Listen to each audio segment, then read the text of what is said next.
You know, maybe instead of asking, what would Jesus do? People should ask, what would I do if I were in hospice?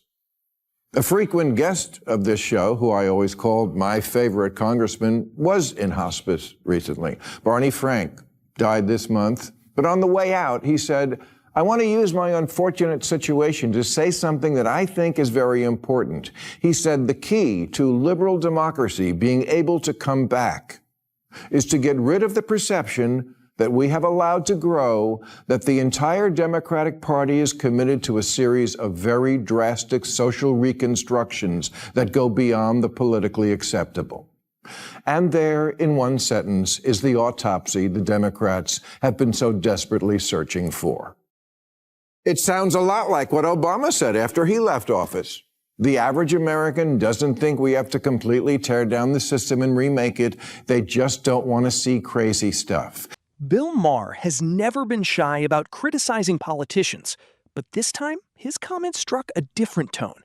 Instead of targeting his usual political opponents, he turned his attention toward the Democratic Party itself, arguing that its biggest obstacle may no longer be Republicans, but its own decisions.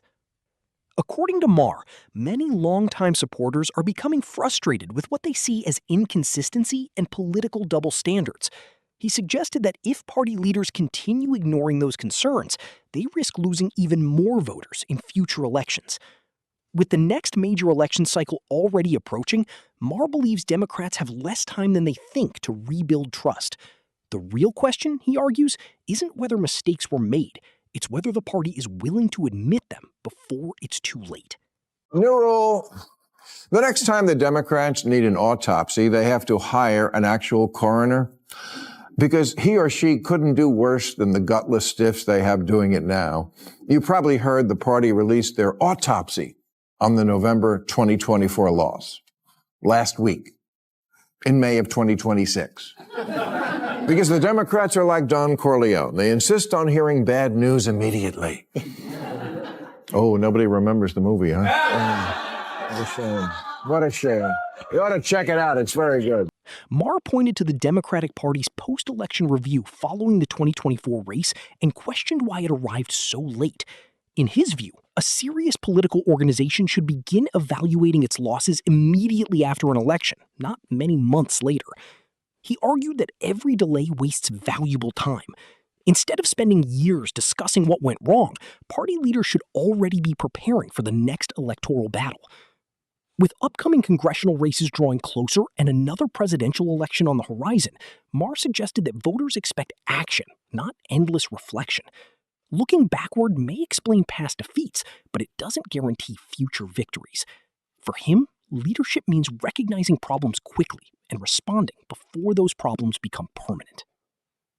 3. Maher also reflected on several moments where, in his opinion, Democratic leaders seemed reluctant. Well, I've spent a good part of my life trying to get straight answers out of politicians. And I gotta tell you, while they're in office, you kind of have to trick them. This statement from the administration: the president had the constitutional authority to direct the use of military force because he could reasonably determine that such use of force was in the national interest. That's too vague for you? Totally vague. Okay, because that's from Obama. And he's one of the good ones. But you know when politicians get super honest? When they're retiring, or even better, dying. And especially when they're dying politically. If you're at 4% in the polls, oh, goodbye bullshit, hello Bullworth. 3. Maher also reflected on several moments where, in his opinion, Democratic leaders seemed reluctant to answer difficult questions until public pressure became impossible to ignore. He argued that uncomfortable conversations are often delayed instead of addressed directly. Rather than confronting criticism early, many politicians wait until public opinion forces them to respond. One example frequently discussed by critics involved growing concerns about President Biden's public appearances and overall fitness for office. Maher suggested that many voters believed these concerns existed long before party leaders publicly acknowledged them. Whether people agreed with those concerns or not, Maher's broader point remained the same: transparency matters.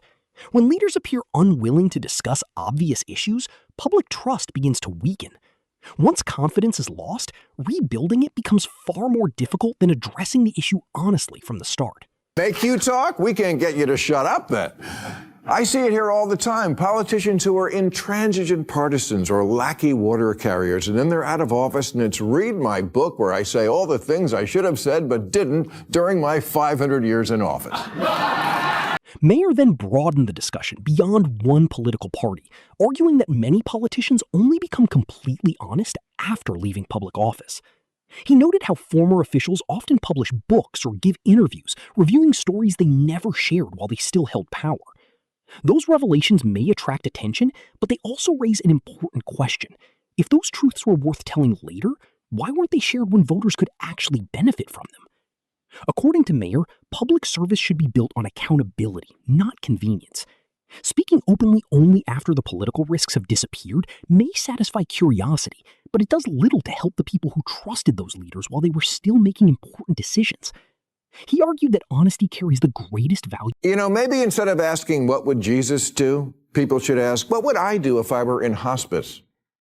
A frequent guest of this show, who I always called my favorite congressman, was in hospice recently. Barney Frank died this month, but on the way out, he said, I want to use my unfortunate situation to say something that I think is very important. He said the key to liberal democracy being able to come back is to get rid of the perception that we have allowed to grow that the entire Democratic Party is committed to a series of very drastic social reconstructions that go beyond the politically acceptable. And there, in one sentence, is the autopsy the Democrats have been so desperately searching for. Maher argued that many Americans had already identified the Democratic Party's biggest challenges long before any official post-election analysis was released. In his view, countless independent commentators, political observers, and everyday voters had been pointing to the same concerns for years. They believed the party had become increasingly focused on cultural debates while paying less attention to the practical issues affecting ordinary families. Critics have argued that this growing disconnect made it harder for Democrats to connect with middle-class voters. Instead of discussing rising living costs, public safety, or economic uncertainty, they often appeared consumed by topics that many Americans considered less urgent. Maher suggested that election results didn't come as a complete surprise. From his perspective, the warning signs had been visible for quite some time. The challenge wasn't discovering the problem. It was recognizing it before voters delivered their verdict at the ballot box. It sounds a lot like what Obama said after he left office. The average American doesn't think we have to completely tear down the system and remake it. They just don't want to see crazy stuff. Is this really so hard a message for Democrats to say? There's a Democrat who's running for governor here in California now who's saying it, San Jose Mayor Matt Mahan. Yeah, because he's at 4% in the polls. Everybody has been calling me lately saying, you got to have this guy on. He's the sensible Democrat we've been looking for. To which I tell them, one, this is a national show. It's not all about you and your life in California. Two, how did you get this number? And three, what's his plan to get the leaf blowers to shut the fuck up in the morning? Maher also questioned whether some Democratic politicians were genuinely changing their political positions or simply adjusting their messaging because of disappointing election results. According to him, a number of leaders who now describe themselves as moderates had previously supported many of the same policies they are currently trying to distance themselves from. He argued that political moderation means little if it only appears when public support begins to fade. Voters, he suggested, are becoming increasingly skilled at recognizing the difference between authentic change and strategic rebranding. Maher believes lasting credibility comes from consistency. If political leaders truly reconsider their ideas, they should explain why. But if they simply change their language to improve poll numbers, many voters are unlikely to be convinced. For him, trust isn't built through campaign slogans. It is earned through actions that remain consistent, even when they become politically difficult. But also, you're right. He does sound sensible. Because he's at 4%. That's when everybody's brave. If he got to 40%, would he still be saying, as he does say, We need Democratic leaders in California who are willing to say no to their friends. That would be the unions, the bureaucrats, the lawyers, the consultants, the regulators, and all the special interest friends who make living in this state such a frustrating, maddening experience. Turning to California, Maher described the state as an example of how long-term political decisions can eventually shape everyday life. He pointed to issues frequently discussed by residents, including the high cost of living, housing affordability, homelessness, and the growing number of people leaving the state for opportunities elsewhere. While opinions differ about the causes of these challenges, Maher argued that government leaders should be willing to evaluate whether current policies are producing the results voters expect. He suggested that too often, meaningful conversations only begin once public frustration becomes impossible to ignore. By then, many of the underlying problems have already grown more difficult and more expensive to solve. According to Maher, effective leadership requires confronting uncomfortable realities early instead of waiting until public pressure forces action. Democrats are still afraid of the mean girls who police their far-out fringe. Massachusetts Congressman Seth Moulton had a perfect score on LGBTQ issues from the Human Rights Campaign. But when he said, "I have 2 little girls, I don't want them getting run over on a playing field by a male or formerly male athlete," his own campaign manager quit. And the chair of the Salem Democratic City Committee, Liz Bratt, accused Moulton of being, quote, what is known as a cooperator in Nazi times. Yeah, I think the word you're looking for, moron, is collaborator. And I'm guessing everything you know about Nazi times comes from TikTok. But imagine that. A congressman merely stands up for the liberal principle, the one we used to call, we do still call Title IX, that women get an equal shot in sports. And now it gets you labeled a Nazi. Maher then shifted his attention to internal politics within the Democratic Party, arguing that a small but highly vocal group often has an outsized influence on public debate. He suggested that many politicians hesitate to express disagreement because they fear intense criticism on social media or backlash from activists within their own political coalition. In Maher's view, this environment discourages open discussion.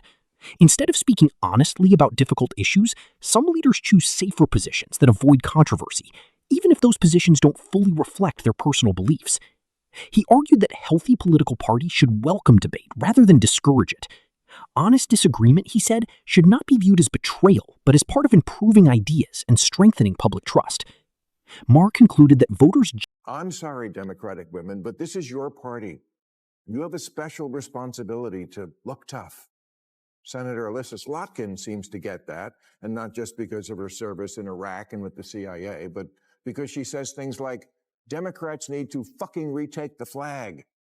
Democrats have to stop being weak and woke, she says. Good message. Because no one's holding women back anymore. In many ways, they're leaving men in the dust. Women are much less likely to be unemployed now, less likely to blow a month's pay on DraftKings. Maher then challenged the Democratic Party to live up to the values it has promoted for years. If the party truly encourages courage, accountability, and speaking truth to power, he argued, those principles should also apply within its own ranks. According to Maher, real leadership isn't measured by criticizing political opponents alone. It is demonstrated when leaders are willing to confront problems inside their own party, even when those conversations are uncomfortable. He suggested that many loyal Democratic voters aren't asking for perfection. They simply want honesty. They want leaders who acknowledge mistakes, explain how they plan to improve, and place the interests of the public above political image. For Maher, genuine courage means holding your own side to the same standards you expect from everyone else. Without that level of accountability, trust becomes increasingly difficult to maintain. Why the railroads don't get built, the potholes don't get filled, the homeless don't get housed, the kids don't learn. Did you know that a black 4th grader in Mississippi is 2.5 times as likely to be proficient in math and reading as one in California? Mississippi is kicking our ass in education, and for way less money. We're 37th in 4th grade reading, they're 9th. 10. Maher also focused on education, using California as an example of what he believes has become a growing national concern. He argued that despite significant public investment in schools, many parents remain worried about academic performance and student outcomes. Critics believe too much attention has been directed toward political and cultural debates, while core subjects such as reading, writing, mathematics, and critical thinking have received less emphasis. Maher questioned whether taxpayers are receiving the educational results they expect from such large financial investments. His broader message wasn't simply about spending more money. It was about ensuring those resources produce measurable improvements for students. According to Maher, successful education should ultimately be judged by student achievement, strong academic foundations, and opportunities that prepare young people for the future. I'll tell you why. Because you're allowed to build there. Because every third person in Texas isn't someone whose job it is to make sure nothing gets done. Democrats, these are your issues. Education, race, the environment. And I say this with love. You're losing to the Waffle House car on the lawn stand. As Maher brought his argument to a close, he reflected on what he believes should be the Democratic Party's greatest strengths.